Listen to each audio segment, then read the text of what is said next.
오늘부터는 시편을 묵상하도록 하겠습니다. 어제 요한계시록까지 우리가 마치고 저 이제 성경을 다 묵상한 줄 알았거든요. 그래서 다시 이렇게 정리를 해보니까 이 시가서가 빠졌더라고요. 제가 우리 교회 부임하고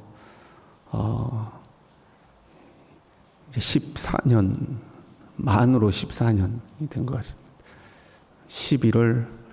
11월 9일이던가 제가 처음 부임해서 설교한 것 같은데, 이사는 11일 날인가 했죠.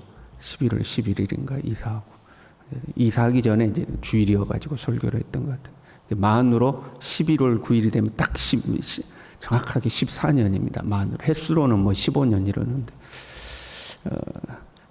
처음에 와가지고 새벽에 여기저기 본문 가지고 설교하다가 그 다음부터는 얼마 정도 지난 뒤부터는 새벽에 이제 창세기부터 쭉 이렇게 묵상해 왔거든요. 그래서 한 번을 마치고 두 번째 지금 마치는 겁니다. 두 번째는 처음 묵상했던 것보다 조금 더 자세히, 처음에는 좀 띄엄띄엄 이렇게 갔거든요. 오늘 1장, 내일 2장, 뭐 창세기 1장, 내일은 창세기 2장 이렇게 갔다면, 두 번째는 창세기 1장만 가지고도 며칠을 하기도 하고 이제 이렇게 해서 두 번을 본 거예요. 그래서 성경 두 번 새벽에 묵상하는데 14년 걸렸다 이렇게 생각했는데 안 끝났더라고요. 시가서가 시편하고 전도서는 했던 것 같고, 시편, 잠언을 했던가, 아무튼 시편, 욥기, 전도서 뭐 이렇게, 아가서는 좀 새벽에 묵상하기에 조금 내용이 그렇습니다. 그래서 안 했던 것 같고, 복음서에서 이렇게 쭉 해다가 보면 마태, 마가, 누가, 요한을 이렇게 하면 내용이 비슷하니까 한 번은 뭐 마태하고 그 다음에는 마가하고 이런 식으로 해서 복음서도 이제 안 한 부분이 있고요. 그래서 두 번 마쳤다 생각했는데 아니었습니다. 그래서 다시 시가서 묵상하도록 하겠습니다. 그래서 시편을 묵상한다는 것을 설명하려고 이렇게 장황하게 설명을, 왜 시편이냐 설명을 이렇게 하고, 시편은 150편으로 이루어져 있죠. 말 그대로 시입니다. 총 5개로 분류되어 있습니다. 1편부터 41편, 42편에서 72편, 73에서 89편, 90에서 106편, 107에서 150편. 약간 주제에 따라서 이렇게 분류를 해놓은 겁니다. 역사적인 순서대로 묶여 있는 게 아니고 주제별로 이렇게 묶어 놓은 겁니다. 모세의 시부터 그 포로 귀환 시대의 고라 자손에 이르기까지, 시간으로 하자면 거의 1000년이 넘는 시간 동안에 시대와 지역을 달리하는 여러 저자들에 의해서 기록된 시죠. 그 시를 한 군데 이렇게 모은 겁니다. 제사에 사용되는 시가 있고, 성전에 올라가면서 드리는 시가 있고, 그래서 그렇게 주제별로 이렇게 묶여 있는 게 이 시편입니다. 그리고 오늘 시편 1편은 시편 150편 전체의 서론이라고 할 수 있는 시가 시편 1편이죠. 복 있는 사람은 이렇게 시작을 합니다. 시편 150편 마지막은 어떻게 끝날까요? 호흡이 있는 자마다 여호와를 찬송할지로다 하고, 시작은 복 있는 사람이고 끝은 찬양하라 하고 이제 끝을 맺습니다. 복 있는 사람이란 누구일까? 일반적인 우리의 생각은 일단은 물질이 많은 사람, 소유가 많은 사람, 건강한 사람, 그렇잖아요. 또 자녀가 잘 되면 저 사람 참 복 받았어. 또 죽을 때 잘 죽어도 참 저 사람 복 있어, 잘 죽었어, 이제 이렇게 하잖아요. 우리의 개념에 있어서 복이란 소유와 결과에 치중되어 있습니다. 무엇을 소유했느냐, 어떤 결과물을 만들었느냐, 그렇잖아요. 무엇을 소유했느냐, 어떤 결과물을 이루었느냐, 그걸 가지고 참 저 사람 복 있어, 복 받았어, 그렇게 하죠. 근데 본문이 말씀하는 복은 그런 개념과는 조금 달라요. 복 있는 사람들은 악인의 길을 따르지 아니하고 죄인의 길에 서지 아니하고 오만한 자들의 자리에 앉지 아니하고 오직 여호와의 율법을 즐거워하여 그 율법을 주야로 묵상한다. 삶의 태도를 의미하고 있습니다. 죄를 멀리하고 하나님의 말씀을 가까이 하는 그 삶의 태도가 복이다 하는 거죠. 말씀을 따라가는 삶, 그 반대가 죄죠. 하나님의 말씀에서 벗어나는 게 죄니까. 진짜 복 있는 사람은 말씀대로 사는 사람이다. 하나님의 말씀에 대한 바른 태도를 가지고 사는 사람이 복이다 하는 거죠. 왜냐하면요, 이 결과물이라는 것은 그것을 소유한 사람에 의해서 바뀌죠. 가장 우리가 예를 많이 드는 게 칼이죠. 칼은 요리사의 손에 들려지면 맛있는 요리를 하는 훌륭한 도구가 되지만 강도의 손에 들려지면 다른 사람을 해야 하는 무기가 되는 거죠. 우리의 눈에 보이는 소유, 결과물은 그 사람이 누구냐에 따라서 달라지는 것. 그런데 하나님에 대해서 좋은 태도를 가진 사람, 삶에 대한 선한 태도를 가진 사람, 이 사람에게는 그 어떤 것이 주어져도 선한 도구가 되는 거죠. 그래서 태도가 바른 사람, 삶에 대해서 바른 태도를 가진 사람, 그 사람이 복 있는 사람이다 하는 거죠. 여기서 태도란 하나님의 말씀에 대한 태도죠. 그래서 여호와의 말씀을 즐거워하고 그 율법을 주야로 묵상한다. 말씀에 대해서 바른 태도를 가진 거죠. 그 말씀에 대한 태도란 말씀을 하신 분에 대한 태도인 거죠. 그렇잖아요, 여러분. 누군가가 내 말을 안 들어요. 말을 안 듣는다는 것은 나를 무시하는 거죠. 간혹 보면 자녀들이 부모들의 말을 무시하죠. 그러면서 부모님을 무시한 것은 아니라고 생각해요. 이게 모순이죠. 부모님을 존중하면 부모님의 말을 존중해야 되는 거죠. 근데 부모님의 말을 무시하는 것은 부모님을 곧 무시하는 거죠. 하나님의 말씀을 무시한다. 그것은 곧 하나님을 무시하는 것이다.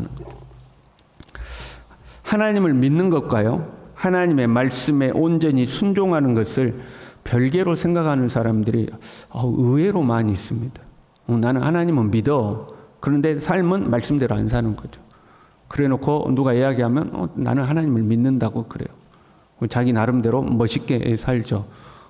선행을 행하기도 하고 나름대로 정의롭게 살기도 해요. 그런데 하나님의 말씀이 기준은 아니야. 그리고 자기는 또 하나님을 믿는다고 그래요. 하나님을 믿는 것과 하나님의 말씀에 순종하는 것을 별개로 생각하는 거죠. 그런데 말씀이 곧 하나님이시죠. 말씀이 곧 하나님이시다. 하나님은 곧 말씀이시다. 이렇게 하잖아요. 어떤 존재론적인 개념에 있어서 하나님은 말씀으로 존재하신다. 그런 의미라기보다도 실제적인 개념에 있어서도 말씀이 곧 하나님이죠. 예를 들면 이런 거죠. 부모님이 나가면서 우리 자녀 셋 있는데 나가면서 TV 보지 마 하고 갔어요. 이제 부모님 안 계셔요. 그런데 뭐가 그 부모님이 존재하는 것 같은 역할을 해요? TV 보지 마 말에는 그 말이 부모님과 같은 역할을 하는 거죠. 근데 만약에 막내가 부모님 없다 텔레비전 봐야지 하고 텔레비를 켜려고 그러면 첫째가 야 TV 보지 마. 부모님 보지 말라고 그랬어 하고 첫째가 TV 보지 마 말하는 것은 누구의 권위를 내세우는 거예요? 부모의 권위를 내세우는 거죠. 말씀이 곧 부모가 되는 거죠. 그 말 자체가. 그래서 말씀이 곧 하나님인 거죠. 이 말씀을 어기면요, 관계가 무너집니다. 말을 안 듣는 사람, 내 말을 안 듣는 사람과 화목할 수 있는가? 안 되죠. 그렇잖아요. 누군가 내 말을 안 들어. 그럼 내 말을 안 들으면요, 자식이라도 밉죠. 내가 내 자녀에게 이건 이렇게 해야지 했는데 말을 안 들어. 그러면 내 자식이라도 미워요. 말을 안 듣는 사람하고는 화목한 관계가 이루어지지 않습니다. 무슨 말이냐면 말씀에 대한 바른 태도를 갖는 것이 그 말씀하신 분과 좋은 관계를 갖는 거다. 정리하면 복 있는 사람이란 말씀에 대한 바른 태도를 가진 사람, 다시 이야기하면 하나님과 바른 관계를 가진 사람이다. 그러면 누가 복 있는 사람인가? 하나님과 바른 관계를 가진 사람이다. 그 하나님과 바른 관계를 가진 사람은 말씀에 대한 바른 태도로 삶이 나타나게 돼 있다. 그 말씀인 거죠. 복 받은 사람이 아니에요. 복 있는 사람이에요. 여러분 땅에 지금 사과씨가 심겨져 있어요. 사과씨가 있으면 결국에 뭐가 나죠? 사과가 나죠. 수박씨가 땅에 있으면 수박이 나죠. 복이 우리 안에 있으면 뭐가 나와요? 그 복의 결과물들이 나오게 돼 있는 거예요. 복이 있는 사람은 복의 결과물이 나오죠. 그게 3절부터요. 그는 시냇가에 심은 나무가 철을 따라 열매를 맺으며 잎사귀가 마르지 아니함 같으니 그가 하는 일이 다 형통하리로다. 복을 소유한 결과 어떻게 되느냐? 모든 일이 다 형통해진다. 시냇가에 심은 나무와 같다 하는 거죠. 이 형통이라는 것은 복 자체가 아니라 복의 결과다 하는 거죠. 복을 소유한 결과 나타나는 것이 형통이죠. 이 사람들은 이 복을 소유하려고 하는 것이 아니라 형통을 소유하려고 그래요. 그래서 막 형통을 쫓아가죠. 야, 이 사람이 이래서 잘 됐대 그러면 그래? 그 사람 방법은 탁 따라가죠. 이 사람은 열에서 잘 됐대 그러면 그래? 하고 탁 따라가죠. 다이어트를 하더라도 조준사는 이래서 살 뺐대 그러면 그래? 나도 그렇게 한번 해볼까? 이렇게. 그러니까 그냥 유행과 시대에 따라서 막 흔들리는 거죠. 이리저리 흔들리는 거죠. 이 사람이 이래서 잘 됐다 그러면 나도 그렇게 한번 해봐야죠. 쫓아가고 이렇게 하는 거죠. 복은요, 하나님과 좋은 관계로 사는 거, 그것 자체가 복인 거예요. 그리고 그 복은 하나님과의 그 관계는 하나님의 말씀에 순종하는 삶으로 나타나는 거죠. 그러면 하나님은 생명의 근원이시기 때문에 우리는 하나님으로부터 생명을 공급받게 됐죠. 마치 시냇가에 심은 나무가 그 시냇가에서부터 생명을 공급받듯이 우리는 하나님으로부터 생명을 공급받고 형통의 열매를 맺게 되어 있다 하는 거죠. 그가 하는 모든 일이 다 형통하리로다 그랬어요. 모든 게 다 잘 된대요. 여러분 모든 일이 잘 되기를 간절히 바랍니다. 안 믿어주신가? 아멘도 안 하는. 모든 일이 다 형통하리라. 그가 하는 모든 일이 다 형통하대요. 우리의 일상에서 보이는 것과 보이지 않는 모든 걸 다 포함하는 거죠. 모든 것. 눈에 보이는 어떤 일이든 눈에 안 보이는 일이든 모든 것이 다 형통하리로다 하는 거예요. 그런데 가만 보면 그 무게 중심은 보이는 것보다는 보이지 않는 것에 있어요. 왜냐하면 그 다음 말씀이 이렇게 되어 있죠. 악인들은 그렇지 않으며 오직 바람에 나는 겨와 같도다. 악인들은 형통하지 않다는 거예요. 바람에 나는 겨처럼 되는 것 같다가도 바람 불면 싹 흩어진다는 거죠. 그리고 그 다음 말씀이요. 그러므로 악인들은 심판을 견디지 못하며 죄인들이 의인들의 모임에 들지 못하리로다. 이것이 지금 형통의 반대 개념이잖아요. 의인들은 말씀을 즐거워하는데 모든 일이 다 형통할 것이다. 그런데 악인들은 그렇지 않는다는 거예요. 악인들은 그렇지 않는데 그럼 악인들의 모습은 뭐예요? 심판을 견디지 못하고 의인들의 모임에 들지 못한다. 이게 불통인 거죠. 형통은 심판을 받지 아니하고 의인의 모임에 드는 것이 형통이다 하는 거죠. 무릇 의인들의 길은 여호와께서 인정하시나 악인들은 망하리로다. 하나님께 인정받는 것이 곧 형통이다 하는 거죠. 형통이란 무엇이냐? 하나님께 인정받는 거다. 그리고 그 형통의 길의 끝이 뭐예요? 의인들의 모임에 우리가 참여하게 되는 거다. 하나님의 나라에 도달하는 것이 형통이다 하는 거죠. 여러분 우리는 경험적으로 알아요. 우리의 인생이라는 역사 속에서 우리는 경험했어요. 예수님 믿으니까 모든 것이 다 형통한가? 거기에 우리가 동의하지 않죠. 경험해 보니까 힘들 때도 있고 어려울 때도 있고 인생이라는 것이 오르막도 있고 내리막도 있고 내 계획했던 것들이 착착착착착 일사천리로 이루어지는 것이 아니라 계획이 틀어지기도 하고 거기에서 고생하기도 하고 속상하기도 하고 우리의 인생이라는 게 그렇잖아요. 우리가 경험해서 알잖아요. 물론 우리가 하나님의 말씀에 불순종해서 그럴 수도 있어요.